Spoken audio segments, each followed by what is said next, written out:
Kicking on through the weekend vibes. Let's talk, we go live. Bobby fans and Fish Tank Hank. Miami Dolphins, we got your back. Saturday noon is the place to be. Catching Dolphins, talking fantasy. From the field to the fan debate. Fins talk today, don't be late. Fins up, we ride until the end. With Bobby and Hank, they're your best friends. Podcast popping every week, no delay. Join the crew, Fins talk today.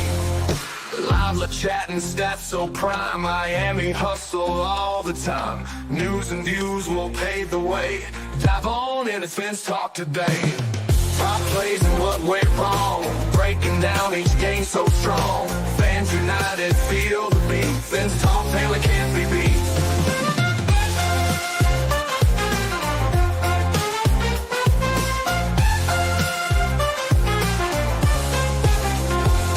Fins up, we ride until the end. With Bobby and Hank, they're your best friends. Podcast popping every week, no delay. Join the crew, Fins Talk today.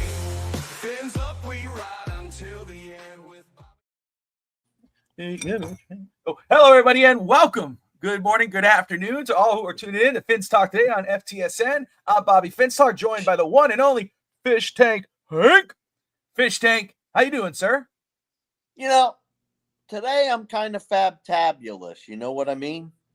Awesome. I'm just feeling that, I don't know, I'm feeling good today. I have things I want to get done, but, you know, the cats are sleeping. Everything's chill in the household, but I don't know. I'm just feeling pretty good.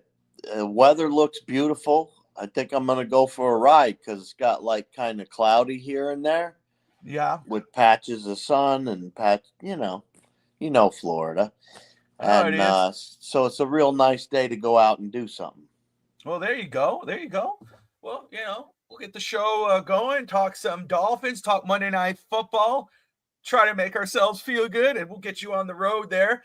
But, you know, there's a lot to talk about. You know, some injuries are creeping up. You know, we got Monday Night Football against the 4-4 Los Angeles Rams.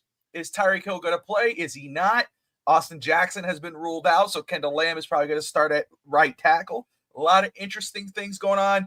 Good afternoon, Raphael. Thank you for tuning in. As always, yes, watch out for Hurricane Raphael over there near Cuba. And talking about hurricanes, Miami Hurricanes are about to play Georgia Tech, so they keep that undefeated streak going. And wherever everybody's watching, if you're watching on Instagram, Facebook, YouTube, Twitter, we appreciate you watching Fish Tank Hank and I here on Fins Talk today. So very quick, Fish Tank, before we get into your thoughts on the very slow dead trade deadline for Miami, I haven't heard from you. We haven't heard from you on the Buffalo Bills Dolphins game. Yeah, Miami did lose that game 2-6. You know, there were some mental mistakes. Obviously, you don't want to lose that game. Obviously, there's a lot, you know, even though you're disappointed in the loss, this is me, disappointed in the loss, you come away going, okay, I like what I saw, at least from the offense, to start picking it up. But still, you're getting yourself dug in a hole here. But anyway, what were your thoughts on that game, exiting that game? How do you feel, man? Now, at least it's been a week, so you had time to digest everything. Deflated, man. I felt deflated. You know, it was like, we talked about it, and I told you Miami needed to score 30.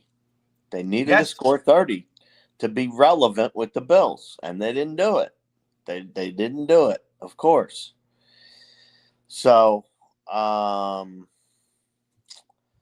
you know, it was disappointing, but at the same time, you know, they almost scored 3 times what they've been scoring. So, like you said, that was the positive I was taking out of it, you know, because I don't hold on to stuff long, especially games and stuff like that. I don't hold animosity and all that. I'm a fan. I'm not a fanatic. I got There's you. a difference. You know, yeah, I have a car that has a wrap on it, and I have clothes that match the car. Okay, great. But that's, you know, that's like my hobby. You know what I mean? That's like my hobby. That's what I do.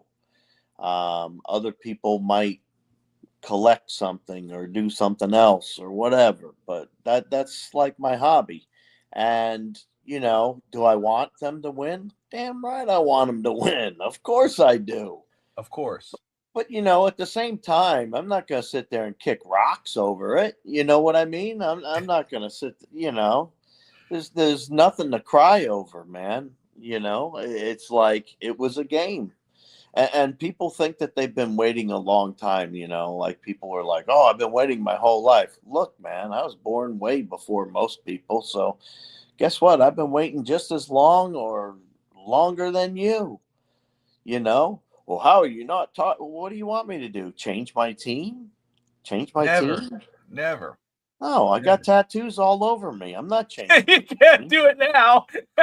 I'm not changing my team. Never. You know what? I'm just saying. I got you. No, I'm with you. I'm 1,000% some of with the you. comments that, we need to talk about the stupid comments that come out after game losses, and that's part of it, And just like me, when people see me, how many times can you hear, oh, you're not a Dolphins fan, are you? You know what I mean? You know what I mean? How many times can you hear that with the car and the outfit? No, I'm not a Dolphins fan. I'm a Patriots fan. Yeah, a lot of those guys are bandwagon fans. They jump on the good teams. They don't stick it through, But, I'm through thick and thin. Doesn't matter. Win or loss, I'm a Miami Dolphins fan. And if you don't believe me, go look at my car. I'm right. I'm with you. Obviously, I don't think you're saying. Go ahead. I'm sorry. They feel if you're not as pissed off as they are, if you're not as angry as they are, that you're not a real fan or something, And I don't got time for that simple-minded thinking, I want to express myself in a happy and healthy way, and I want to say, dang it, why in the hell didn't they win? Yeah, I say that. And I sit there and do the same thing as everybody else. Right then and there, I say that. Maybe an hour after it, I'm still a little, sour. Yeah, moshed about it in one way or another. You know what I mean? And usually after about a half an hour, I'm like, oh, well. Yeah, I think what it is. I mean, I think this. You could say, you tell me if I'm wrong, but I get what you're saying. After 24, 48 hours, you're like, okay, time to move on. I'm not going to dread on this. Yeah, but it's the same sense though to say too. I think you're right there with me. This is a disappointing season. This is not what anybody was expecting from the Miami Dolphins, no matter what happened with the quarterback situation. Because we talked about the quarterback situation before it even happened. We discussed it all offseason about Miami having to go get a backup quarterback. They didn't do that. You're like, no, we're good with Skyler. Skyler comes in. What the hell happened? So it's not like you're saying. I just want to clarify. We had Skyler in the year before, and they had 3 seasons. They had plenty of time to evaluate him when he played on, and he wasn't doing that great. That's what you say about that. Yeah, I think I get what you're saying because I understand where you're coming from, but it's not to say though, full disclosure, that you're not disappointed about this season. We're pissed about the season. Oh yeah, we're totally. But and it sucks because like you said, we had to score over 30 points. We didn't do that. We understand. We both said it. It's the Buffalo Bills. This is going to be a tough hill to climb, but you got to score this. And the Dolphins did. It's not like let's not. They did put up a game. Just a boneheaded play by Poyer. Who knows what would happen if he didn't make that play at the end? Do we go into overtime? Does Miami steal a win at Buffalo? Do we feel different about this week? But it didn't happen. It did not happen. And we're here at 2-6 on a season where we could be 6-2 or even better because of the talent on this roster. But somehow, some way, even with Tua going down, the roster seemed to have regressed. The quarterback situation seemed to have regressed. Not Tua. Tua performed really good.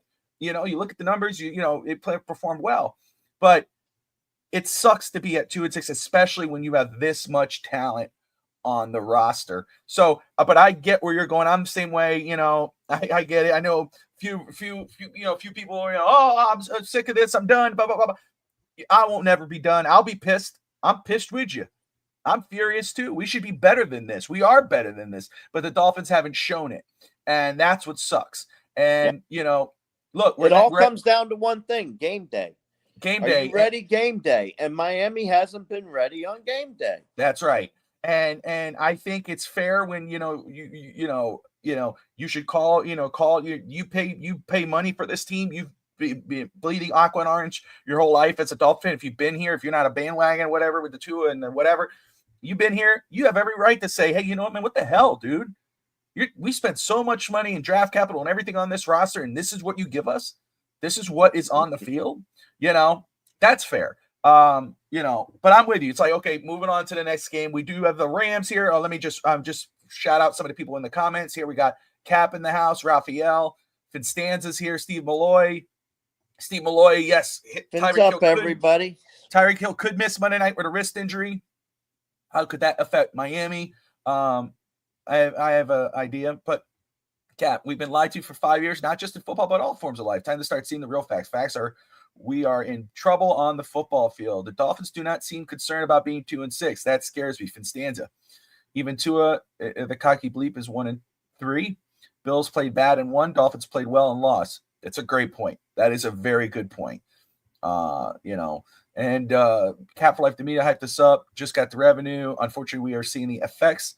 It's not good. Now we know why. A lot of players and coaches jump ship. Unfortunately, it's a fact, no longer opinion. At Tua's very best, he cannot beat the elite. That's a real fact. And honestly, after Potato Chip Gate, there's nothing wrong with saying it. Yeah. No, I get it. I understand the frustrations with the fans and all that. And, it sucks. And, you look at a Rams team that we got coming up. They're 4-4 on the season. We don't take them lightly. Fish Tank and I have been talking about this game all season, but even before the season. Can't take this game lightly. You look at the numbers and you go, okay, hey, you know what? This could be a good shot at maybe coming away with a W. But then you see it's in LA, and then you see it's on Primetime. So we're going to talk about that. Before we get into that, though, Fish Tank, yes, sir. I do want to get your thoughts on the trade deadline. There was a lot of talk about it started from Drew Rosenhaus, and who's a super agent, obviously Tyreek Hill's agent, very well connected with the Dolphins. He's on locally on I don't know if it's still Channel 7. I don't know if he's switching, but he's locally in Miami on the news on a weekly talking about Dolphins and moves they could be making. And he's very well connected, but he came out and said, hey, the Dolphins are not going to be sellers. They're going to be buyers. They're very interested. They believe in this core. They believe they can make a run. A lot of noise. Trade deadline comes and goes. Nothing is done minus a long snapper, which, of course, we don't know what happened to Blake Ferguson, but we know he's out.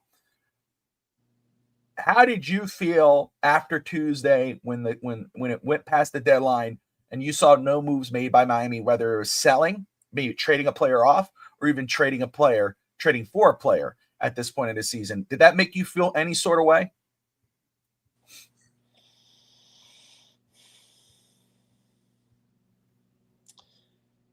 Not unless they gave up.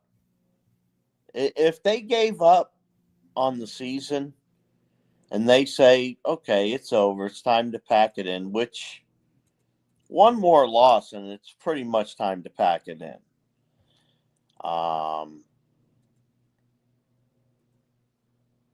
I just, I think once we pass that point where we know we're not coming back, Mr. Ross has to make a lot of decisions, and firing Chris Greer is one of them. And in those decisions determines whether or not they're going to trade people off first too, or are they going to wait till the new GM comes in to trade people off? That's, I'm sure, some of the discussion going on in the hierarchy, though. So they're looking at, are they keeping these people? Are they keeping McDaniel? Are they keeping Chris Greer? Who are they keeping? Who are they firing? Are they clearing house? Are they going to have the new GM come in and make deals, or let Greer make deals and fire him at the end? Or just continue to keep the same old, same old? All this stuff makes a difference on whether we're trading people or not now. And my opinion on whether we're trading people now or not doesn't really make a difference whether we trade right now, because, and I say this because it doesn't matter if we win, because we're not going to win out. We're not going to win out. That's just, I just don't believe that we have talent on offense. We have a pretty darn good defense too. They had been showing up. However, we haven't, shown anything the entire year that really sparks anything that says, yeah, our offense can go out and get it done. Now, if we had seen something like that with our defense, who stepped up a few times, yeah, then I'd say, yes, I believe that. Like you said, with the talent on this team, for crying out loud, you can't score 30 points. Give me a break. I'm beside myself, it's so I don't think trading anybody would have helped, Bobby. You know what I mean? The only reason I'd say trade is if you want more draft capital at this point in time.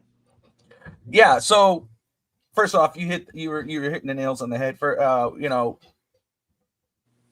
I don't know if the core, because when you hear about the from Drew Rosenhaus, and you hear from a couple beat writers that Miami's looking at potentially trading for players because they believe in this core and they believe they could crawl out of this, and you start seeing examples out there being thrown out by different beat writers of, oh, this team was 3-5 and look what they did. This team was 2 and something and look what they did. Obviously this is a different situation. Miami has the talent that, yeah, they could pull off some wins here. They're not going to lose out. I don't see them winning out like you just said too, as well. I agree with you. But I believe there was a lot of noise, and if for Rosenhaus to come out and say, hey, Miami loves their core, they think they have a shot, they're going to look and possibly trading for players and blah, blah, blah, blah. And for that not to happen, he heard that from someone. I believe he had to hear that from someone within the organization saying, yeah, no, we're going to trade for somebody. We're going to build up some pieces, whether that was edge rusher. There was a lot of names at edge rusher that were being thrown out. And somehow, some way, even though there was all that noise, the trade deadline comes and goes and nothing was done. Not one move. And, Finstanza calls me either the day after or the day of, and blows the gasket, and saying, well, they didn't do anything. What the hell? And I said, and but I told him, I'm going to tell you guys here, and I'll say it here. I said, you don't see it? At least what I see? Why they didn't do that? And I explained the same thing, Fish Tank. I said, Rosenhaus was saying this. He heard this from someone. The beat writers were hearing this from someone within the organization that the Dolphins were looking to make moves. Then they don't make any move, not one, not even a trade away. Yeah. To me, someone from the top, and by someone at the top, I mean ownership, to me said, you're not going to make any moves. We're going to hold it. We're going to finish the season with the roster that you built. And if we are where we look like we're going to be, there's going to be some moves. There's going to be some major changes at the end, because Ross can't go at the end of the season spending all this money in draft capital. And Malloy put it right there. I love it. Ross put a stop on Greer's credit card. That's exactly what happened, in my opinion. He said, don't you dare trade anybody. You're not wasting any of our draft picks on any kind of, because you could go and trade. I saw someone in a comment the other day on East Central Boys. Oh, Max Crosby, whatever. You're not. Look, I love Max Crosby. Anybody would. But why would you trade a first or a second round pick if you're not going to be here and your roster's at 2 and 6? I believe he said, because if you're going Fish Tank, we're going into the offseason. We finish the season, we go the way it looks like it's going, and let's say Miami wins 4 games, right? Which is horrible. Let's say Miami wins 4 games. It's just the bare minimum. Worst would be 2, only stay at 2. You go into the offseason, you got to go to, you say, Greer, nice knowing you. Thanks for nothing. It's over, right? You spent all this money, all this time. You made all these trades. Nothing happened from this. And you extended a bunch of players and we fell short. Thank you. Have a great day. You can't go to another general manager, especially one with high demand, and say, hey, look at this core. Okay, that's a good core. That's a good core players you got there. Okay, let me see your draft picks. Oh, we traded that at the deadline. And then you look at the cap situation. Ain't gonna work. So I truly believe what you were saying right there, and I'm gonna say right there as well. It's put up or shut up for the Miami Dolphins, especially Chris Greer and Mike McDaniel. This is the team you went into the season with. This is the team you're going to ride out with. And if this team doesn't crawl out of this hole, it's over and done with. That's the way I took no moves at the deadline. Am I hot? Am I cold? What are you thinking from what I'm saying? That's kind of what I just said. Yeah. Management is, like you said, ownership. They're sitting there figuring out what they're going to do. And I to what degree and what's going on, I have no idea. But they're definitely, they got to be thinking about firing Greer. They have to be. I mean, he's been there for so long. It's time to make change. Unless Mr. Ross just thinks that he's the cat's meow and keeps him. But, my question is, do you think that they're going to clear house if they do this? Or do you think that they're just going to get rid of the GM? Or are they going to get rid of the head coach? I mean, what are they going to do, Bobby? What do you think? We know from the history of the Dolphins, especially with Ross, he likes to recycle. He likes to do, I'm going to fire the GM, keep the coach, hire a new GM, then fire the coach. And my thing is, you fire one, you got to fire the other. That's where I stand on it, Fish Tank, because we don't want to continue doing this recycled bit. Now, if you don't want to do that, if you want to go, okay, hey, look, man, let's say Ross says, I really like McDaniel as a person. I like how the players respond to him. I like his attitude in the building, especially after he dealt with Flores' situation. I think it would be terrible for Ross and the Dolphins if they handicapped a new GM, if they fired the GM. They got to definitely fire the GM. That's where I stand. Especially you finish out the season. You're at 2-6. You miss the playoffs again, or you miss the playoffs, or you go 4 and wins or whatever. You go out and get all these players, and they don't turn out to be what they're supposed to be, and you're constantly picking up hurt players that aren't in the game half the year, wasting draft capital, wasting the cap situation. Now, if you hire a new GM, what I would do if you go, man, I don't want to fire McDaniel outright. I'd say, hey, Fish Tank, first off, I really want you to be the general manager's team. I trust your decision making. I haven't made a move on the head coach because I'm going to leave that up to you. I want you to sit down with McDaniel. You do whatever you want to do. I'll support you. Yeah, I'll tell you I like him, blah, blah, blah, but it's on you. You go ahead and interview him, talk to him. If you don't like him, let him go. We'll go find someone else. Leave it. If you don't want to fire him straight out, you got to don't handicap your general manager. Let your general manager make that decision. If you don't fire both of them, allow the new general manager, if that happens, to hire the head coach. In my opinion, you fire them both and you start fresh with a fresh regime. Because we've been doing this whole, people go, but every 3 years we do this. We don't. No, not really, because we're always hiring. We don't hire a new GM. The general manager's been there. And even before he was a general manager, he's been there for 20 years. It hasn't been, we just been letting go of coaches.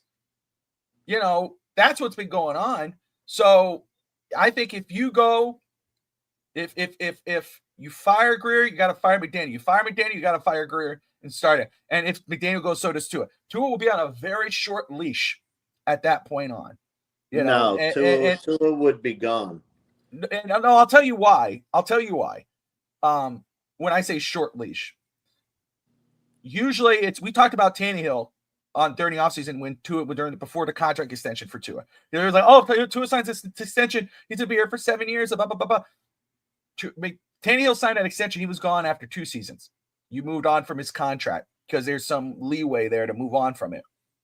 I could see if that situation, and again, we're beating around, we're going way ahead, Fishing, and you and I don't usually do that, but we're just doing this right now. If the season goes and it continues to go downhill, we're talking if it flops. If it flops and you got a new head coach, a new GM in the offseason, I could see where they say, okay, you know what? We have a quarterback already in motion. Because a lot of teams start looking for veterans right away. They want a veteran, then they go draft their guy, and they put the veteran in place.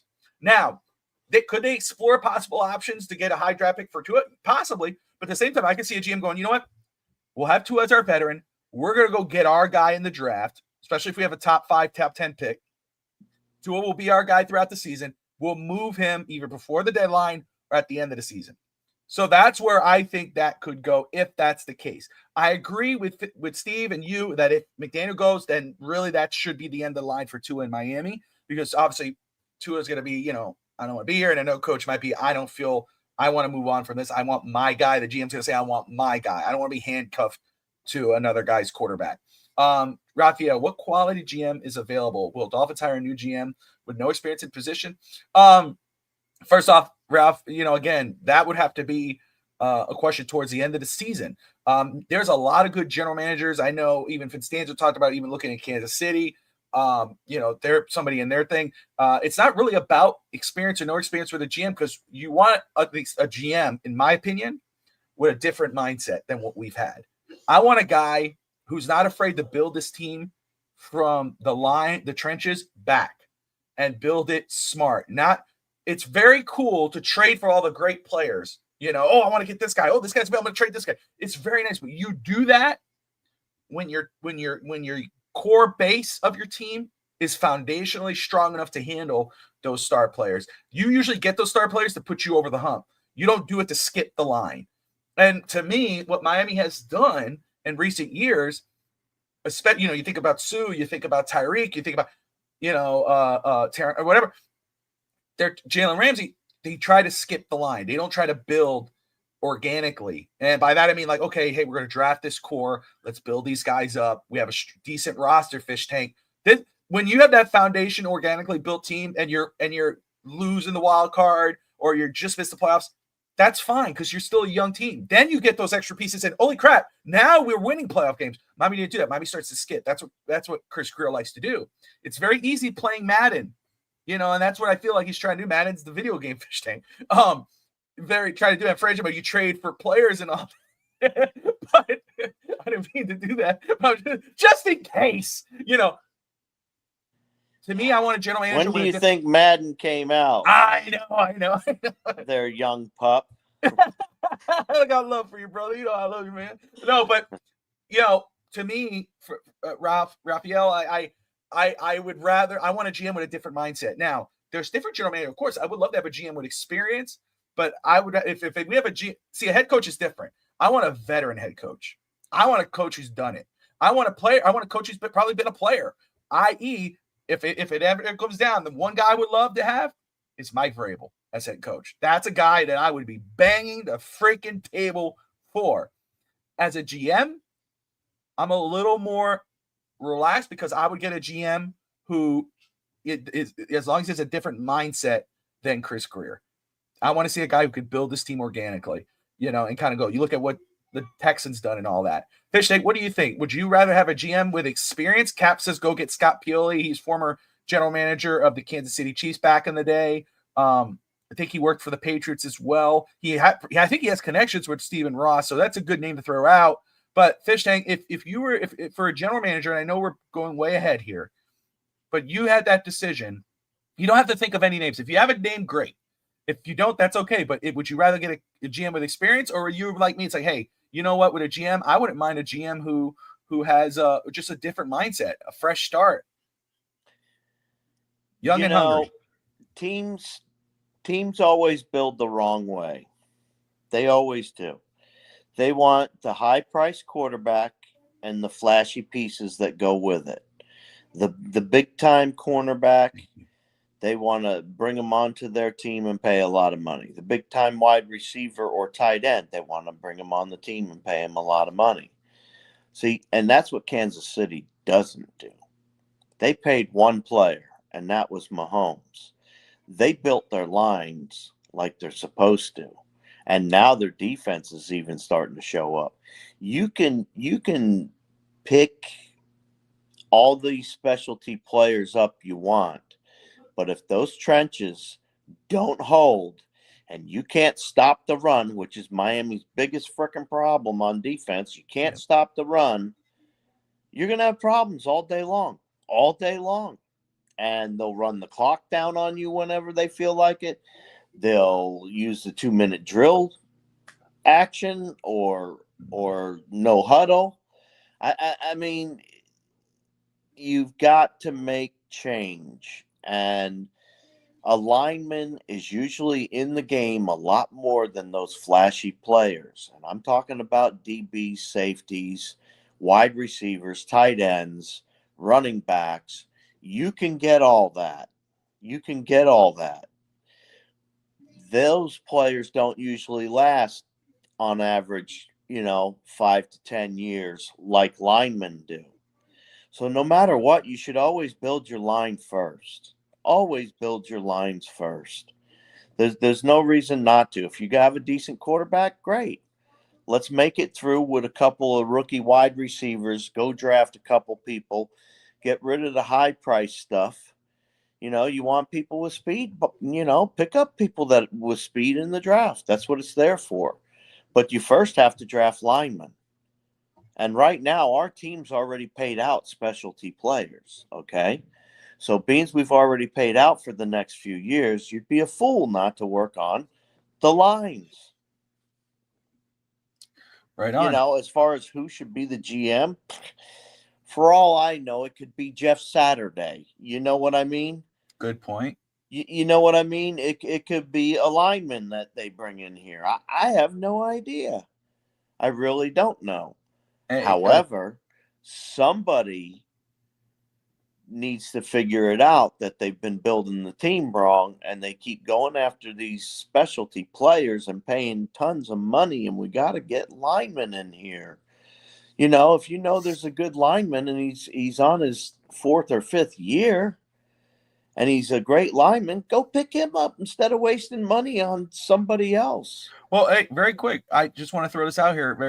You think about the draft, and again, kudos to Chop for having a great game. Hopefully we'll see what happens on Monday night. I mean, he got his first sack, and again, I like Chop, and I believe in him as a rookie. I know he's starting slow. We know what we had him before we drafted him. With his edge numbers, he wasn't a sack master, but his edge moves are brilliant in college. We'll see how he transcends in the NFL. I'm not going to hate on it, but here's again, and kudos to the Miami Dolphins offensive line. It's been showing up a little bit game to game, but you could have drafted Graham Barton, who's killing it in Tampa Bay, and you would have had more strength to your offensive line. You would have had a guy who's not a 2-year rental.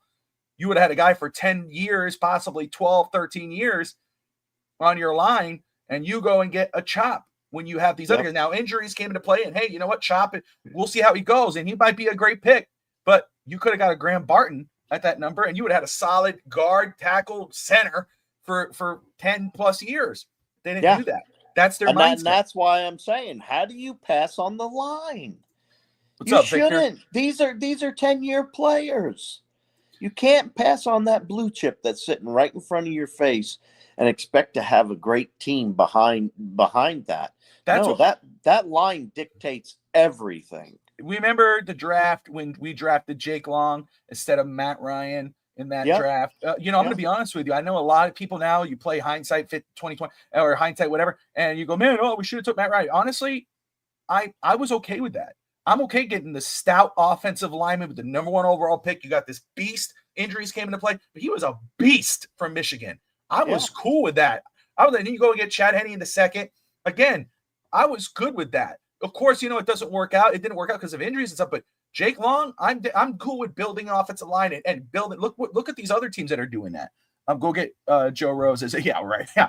But Scott Pioli, though, is a great name, Cap, just because of the connection with Ross, but also like you have it there. He worked with Mike Vrabel. Hey, you never know.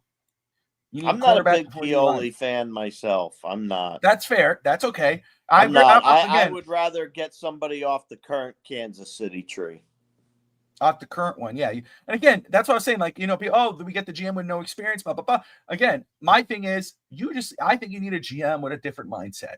I'm not about, now don't get me wrong. When you say no experience, Raphael, are you talking about someone like Louis Riddick? I love listening to Riddick and this, he's great. And, but I'm not about getting a TV guy. I'm not talking about that.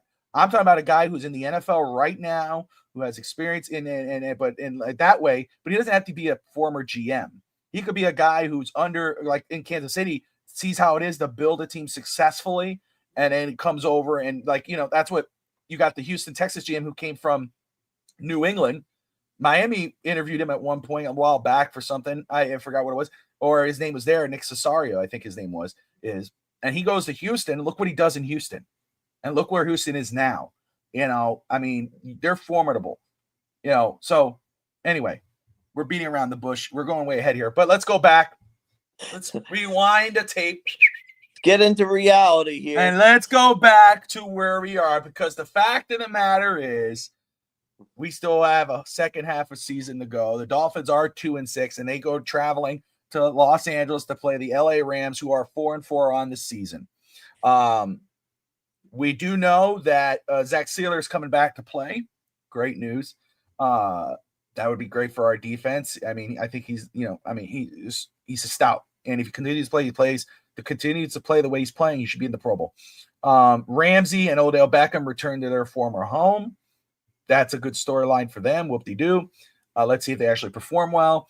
And but we do know that there's a couple of those specialty players. That's right. We'll see what happens with Javon Holland. Does he play? Tyreek Hill is currently questionable. That's a new injury that's come up with his wrist. He may not play. They keep saying, McDaniel said today, if his body allows him to play. So that is an interesting breakthrough. We do know that Austin Jackson will be out, the right tackle. So little Malik Washington. What about Malik? He's playing, right? I think he is. Yeah, I haven't seen his name pop up. Cam Smith might be out. Kendall Lamb may play at right tackle more than likely. And Kendall Lamb has been a serviceable rotational backup, so I feel okay with that Austin Jackson loss, even though, I think Kendall Lamb is going to be fine at right tackle, but it is huge for Miami. Fish Tank, let's just start with the injuries, man. What's the bigger injury to you? Is it Tyreek Hill or Austin Jackson? Most impactful injury, if that's what I'll say. Most impactful injury. Oh, it's Austin Jackson. Austin Jackson's out? Yep, he's out. And Kendall Lamb's filling, right? That's right. Yeah, that's the biggest. That's the biggest. Unless Kendall Lamb comes in and knocks it out of the park, I mean, that could happen too, and we could go, whoa. So, I think the bigger loss is always on the line. I'm so glad you said that, because I agree with you. I think it's Austin Jackson. It's not Tyreek. I know Tyreek is a big loss for Miami if he does not play, because you lose that weapon. But and it's not a knock on him. It's just the way the season's going. But how much of a weapon has he been this season? He hasn't. So I think this might open up the offense a little bit more.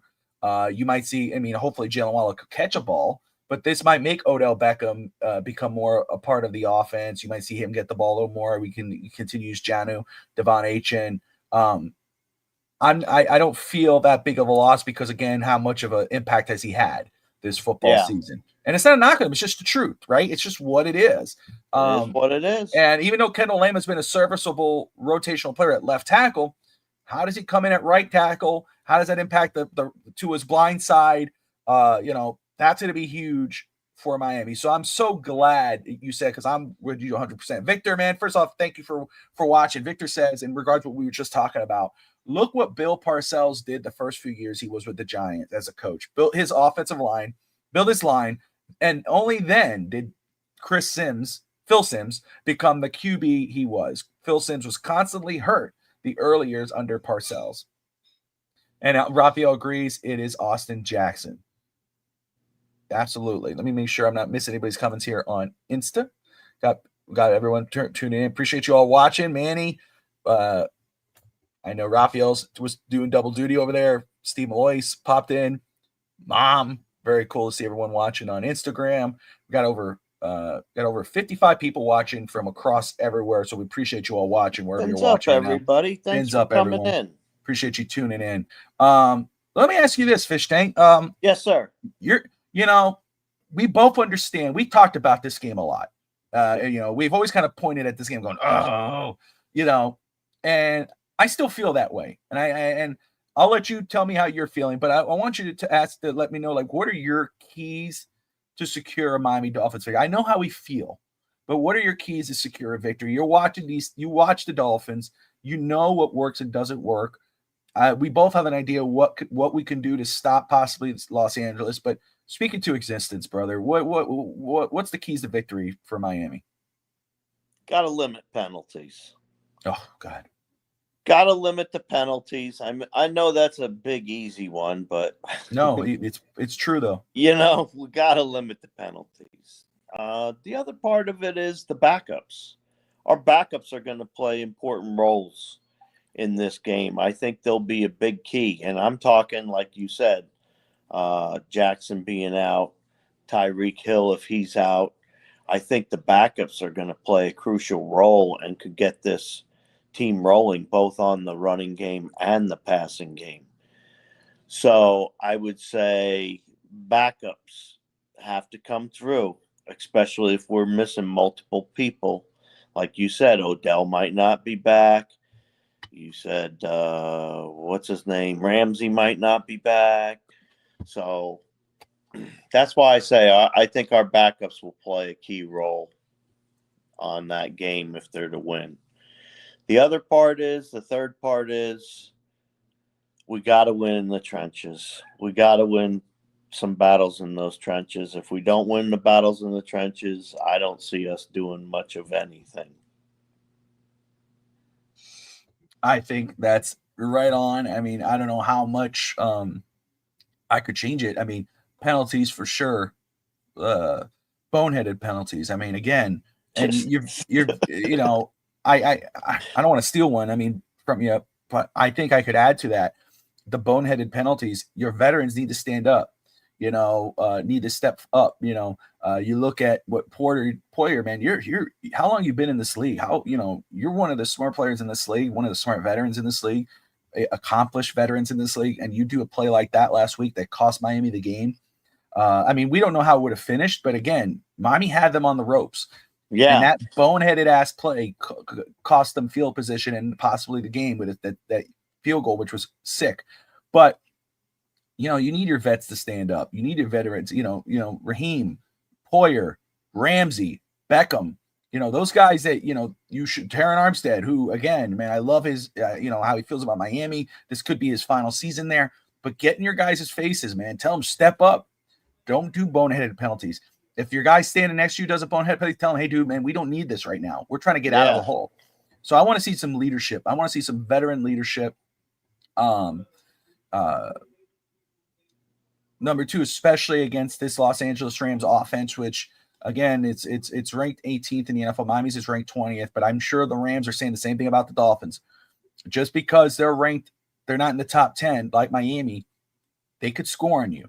They could turn it around. And I mean, Puka Nacua, Cooper Kupp, Matt Stafford, those guys. I mean, those are no jokes. Matt Stafford's going to go in the Hall of Fame. That dude's just, can't. Cooper Kupp the same. I remember arguing with my brother years ago when Tyreek Hill was on the Chiefs still. We would argue who's the number one receiver. I would say Tyreek Hill. He said Cooper Kupp. Cooper Kupp is no joke. Miami needs to keep those guys off the field. The defense needs to keep them in check for sure. Get those, Chop, continue riding out, man. This could be a big game for Chop. Those edge rushers. Zach Sealer's back. Pressure the QB. Force him to be uncomfortable.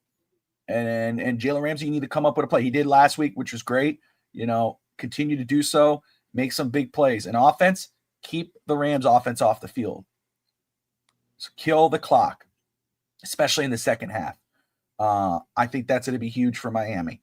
Playing smart football. And Miami will have to run the ball if that's what you want. Yeah, they got that for sure. Andrew says Tua needs to stop checking the ball down. We also need to score touchdowns, not field goals. Yeah. Well, Miami scored 27 points last week, and they still lost. Miami needs to figure out how to finish a game. That's what Miami needs to do. That's what I think they need to do. For sure, Miami needs to open up the offense and spread the field, but as much as the defense gives them on the other side. And obviously, the defense is not big. I think the defense wants Miami to air out the ball.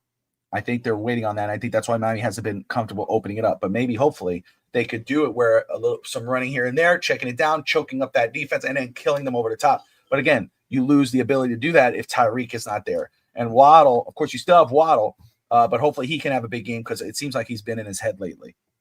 But yeah, so Victor says, not only are penalties a big issue with many NFL teams, but the referees have been a big issue. That Bengals Ravens game was a prime example. Only one play alone, 3 Bengals were face masks and no call. Yeah, absolutely. Referees are absolutely an issue across the league in the NFL, no doubt about it. And actually, the referees, I don't think that's been the issue with the Dolphins, but the referees almost helped Miami at certain points in that game. There were some calls that were just kind of crazy. I mean, I don't complain about that, but I'm with you, man. NFL referees, they need to be held to a higher standard. The NFL needs to be cracking down on those referees.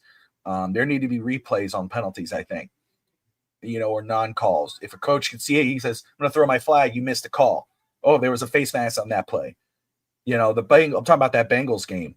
There was a hold and there was a face mask, and that cost the Bengals the game. That was crazy. Referees should not impact a game like that. It should be fair calls, not calls that are completely, you're just blind when you're standing right there, and that costs the team a game. That's ridiculous. Cap for life. No more excuses. It's time to come with the grips of the situation we are dealt with. We can't blame no one else or look for no more excuses. The fans wanted this. They got it. I agree. No more excuses. And I think Fish Tank and I were saying that, Cap, I know you're not saying that to us, but we agree. That's why we're saying, I think that's why there was no trades. I think Ross is saying, no, I don't want to hear anything about Tua getting injured, and that's why we're 2-6. You knew that this could happen, and you decided Skylar Thompson was good enough. He wasn't. So now we're sitting here dealing with this. But yeah, Fishing, I think you're right on the money. Make sure I ain't missing nothing here. Score. Say what? Score. You mean the prediction, or you talking about the Hurricanes? I forgot that I wanted to check that out very quick. But yeah, man. We've been talking about this for a while, Fish Tank. We're not ignorant to what we're going into, because as much as you look at the numbers, you look at the Rams, you look at the Dolphins, you go, okay, you know what, man? This is a game Miami could win. Now, we've been saying that plenty this season, and they haven't. But what's bigger here, Fish Tank, and I know you and I can't ignore this, and we haven't. What time? When is this game, Fish Tank? Is it on Sunday? No. Or is it on Primetime? Primetime. And we know how Miami does on Primetime, big guy. So tell me, how you feeling about this game? What's the final score prediction in your opinion? I think Miami's going to get off the snide, to be honest with you. Okay.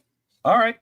I actually think Miami's going to score over 30 points. So I'm going to put them right at 30. Okay. And I'm going to put the other team at 21. Uh-oh, why'd you laugh? Because I just said the other team instead of the Rams. Oh man.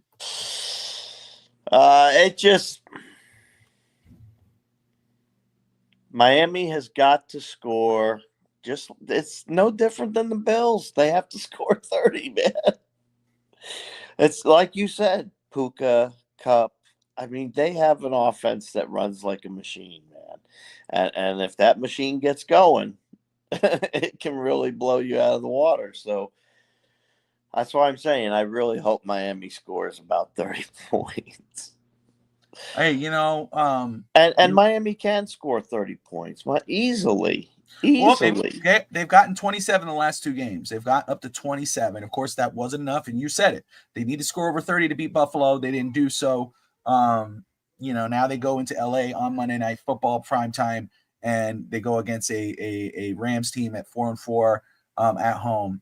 Andrew says and they're at home, Rams. and there's a lot of there probably going to be too many Dolphins fans traveling to LA. You know what I mean? So. Not when you're 2-6. Oh wait, we're 2-5 still, right? No, I think we're 2-6 now, aren't we? Are we 2-6 now after the loss? I thought, right? Yeah, we're 2-6, so we'd be 2-7 if we lost this football game. Yeah, that would be game over. They have a Shula D coordinator. That's not right. I know I'm going to go to the Oakland game. But as far as the rest of the season, I might not make the trip. I might not make the rest of the trip for this year. Yeah, it would definitely be tough. I get it, man. Especially going to spending gas money to go down there, and I mean, and you stay in the hotel for a day or two. I got you. Then meals and all that, and so you're spending $500 to $1,000 depending on how many days and all this other stuff. So, for me, I don't know. I can sit here and watch it on my TV in the air conditioning, I guess, would be my excuse. But I don't know. I really thought the Dolphins were going to do something these past 2 years. And it wound up being nothing instead of them doing something the past 2 years. I literally thought these 2 years were going to be our time where we're pushing the playoffs, trying to hunt for the Super Bowl, and it all went to, and it's all because we have players that get hurt a lot, and we hired them. I don't understand. Yeah, I got you. I don't blame you. I get it. And He's always trying to get something for nothing. You know what I mean? The person's injury prone. Why you hiring them? Get somebody young. I got you. Daniel, great to see you in the comments, my man. Andrew, we need Cam Ward, someone that can make every throw and has legs. I just heard that from someone else yesterday, extending the plays and everything. I got you. Daniel, the injury problem isn't the offense. Have you looked at our defense last 2 weeks? Now it's, again, look at the offense, the season, the last 2 weeks has looked good. Let's continue that. But the offense has not been horrible. And I get it. Oh, who has been hurt? But again, this is the offense they thought they would ride with. They said that Skyler would be good enough to run this offense, and they weren't. And it's not like Tyreek and these guys that we're paying all this money to have made any kind of difference with or without Tua. So, but we'll see how it goes. We'll see how that goes. So can't do that. I'll say right now, this is where I'm. I know last week I said I told you where I was leaning, but I didn't say where, or I didn't say how I thought it would finish. But I'm with you, Fish Tank. I'm gonna go ahead and let you know where I stand now. Again, it's hard for me to get over the fact we're in LA on primetime. Fool me once, shame on you. Fool me twice, shame on me. Fool me 3 times, I'm an idiot. I refuse to be an idiot, in spite of So you've already swung twice, is what you're trying to tell me. That's what I'm saying. And I want to be wrong. I want to be wrong, Fishing. You know that. We want, even if the Dolphins are 3-6 after the Rams game, we're gonna be happy. That's a win. A win's a win. I want to see my team win. Okay, I want them to run the table. And I know some people now that definitely want Greer and McDaniel gone don't want us to run the table. I will not be that guy. I want to win. And fact of the matter is, I can't see it. I don't see it on Monday night. I don't see it as far as the rest of the season. I got you. I hear you. Yeah, it's tough to especially when you look at the schedule and you see, how everybody see people are arguing in the comments about, oh, it's the defense. No, it's the offense. It's the team. It's the whole it's damn not the defense team. or the offense. It's the team. There's no fight in this team. There's no heart. There's what the hell is up with the Miami Dolphins? You spend all this money and time and all this crap, and this is the effort you put through. And we're arguing about the offense and the defense. They both sucked all through the season because guess what? We're not winning the games. Oh, well, it's a 3-score game. And, we could have been 6-2 if things just went away against bad teams. We've lost against bad teams. Yeah. And you know why? Why? Injuries. Injuries. Your top players are always out. Your freaking left tackle, main part, your right tackle, your other main part, your quarterback, your wide receivers, your cornerbacks. These are all the people that are always injured half the time. It's time to stop picking up injury-prone players and start doing what you need to do. Fire somebody. Yeah. So my score, I'm going to say it right here. I'm not going to hold it for pregame on Monday night. I'm just going to let you guys know this is where I stand right now. I have Miami has scored 27 the last 2 weeks. I got them scoring 28. I got the Rams on 30. 30-28 Rams over Miami for Monday Night Football. That's where I'm standing. I can't get over Primetime. Again, like I said, fool me once, fool me twice, fool me 3 times. Hey, I'm just being a homer. No. You don't have. I got what you're going for. I get where you're going, and I see it. I just think they can score 30, and I'm For sure. putting my chips on they will. Yeah, and again, I understand. Oh, but if Tyreek doesn't play, what is that? Let me just say, the Tyreek again.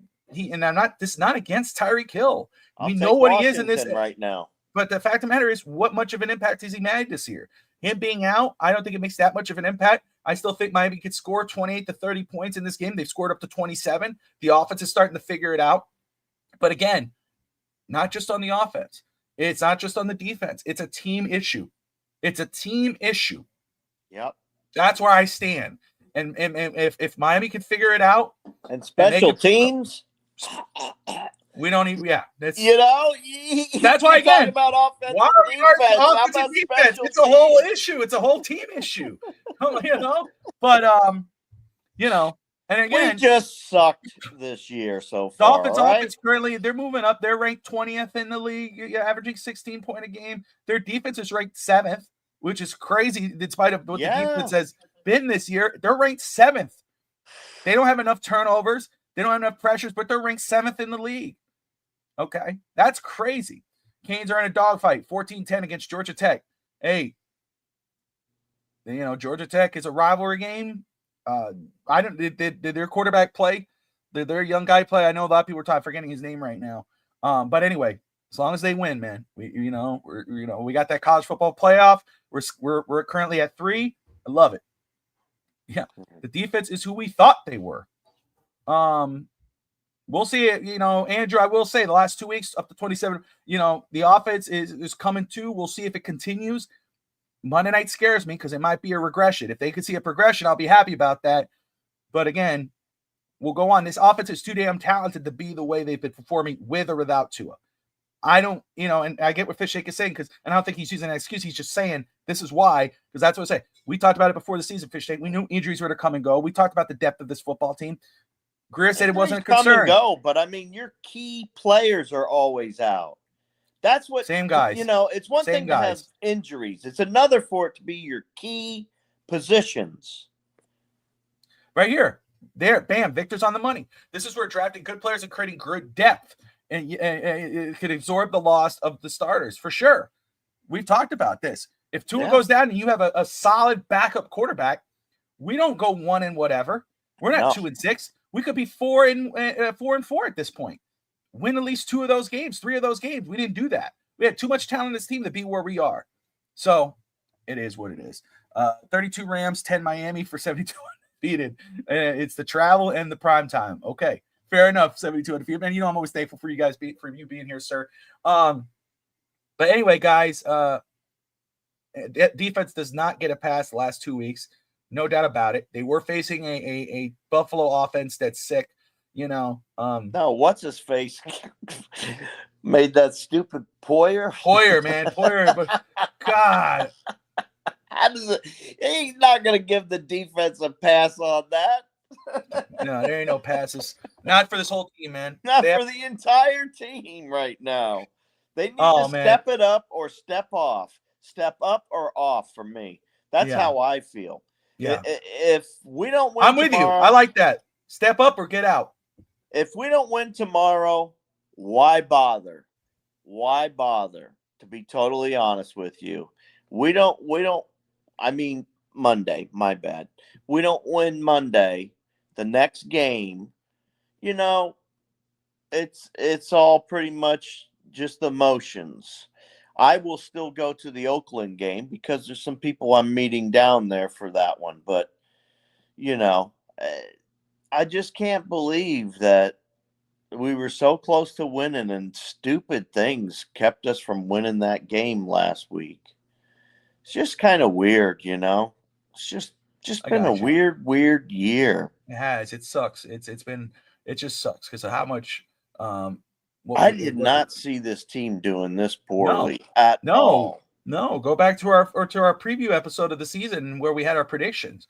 No, it's a total flop. And even if Miami starts to win, it's a very big hill to climb because you could be 9-8 and miss the playoffs now because teams are way ahead of you. So, and let's be real, that's probably not going to happen. But anyway, they're going to lose 2 to 3 games at least. Yeah. Before the end of the season, at least 2 to 3 games. I bet you watch. And once you lose that many, it's over. That's why, again, it's a team issue. G's right there. Defense held them the opposite of field. Maybe when they kicked it, I don't blame defense. It's a team situation. Now, yeah, I'm not taking it. I'm not saying it's one player or one play. Yeah. I never say it's one player or one play, but a boneheaded maneuver did happen. We all saw it. And I don't blame the entire defense for one play. No, yeah. I'm just saying that's one of the plays. Yeah. But anywho, there you go. Fish Tank has it 30-21 Miami. God willing. I have it 30-28 LA. Andrew had it 35-30 LA, I believe. 72 undefeated, 32-10 Rams. I think everybody's got the Rams except me. I didn't see Daniel or Cap or G, but that's okay. That's all right. But anyway, Fish Tank, before we wrap this up, my man, any final thoughts? I know you got a beautiful day out there. You want to take a ride, so I don't want to hold you up. But what's your thoughts, man? Your final thoughts before we get into Monday night? My final thoughts are this is a must-win game for every reason there is. If there's any type of season to be left for us, we have got to win, or we're going to wind up having a losing season. And it's been we don't have a lot of losing seasons in Miami. We might lose a lot of games and have angst and all that, but there aren't a lot of total losses for the season. So yeah. I it's sad to say, but I think that's the direction we're going, Bobby. I got you. So G has it 31-19 Rams. Cap actually has it 29-27 Miami. There you go. You're not alone. I love it. Whoop, whoop. So there you guys go. Hey, look, we thank you all for tuning in. Everyone who's watching, wherever you're watching, we appreciate you. If you're watching anywhere other than YouTube, hit that like and subscribe button. That's Fish Tank Hank. I'm Bobby Fitztalk. We'll see you guys next weekend. Like, subscribe. Most importantly, Dolphin fans, fins up.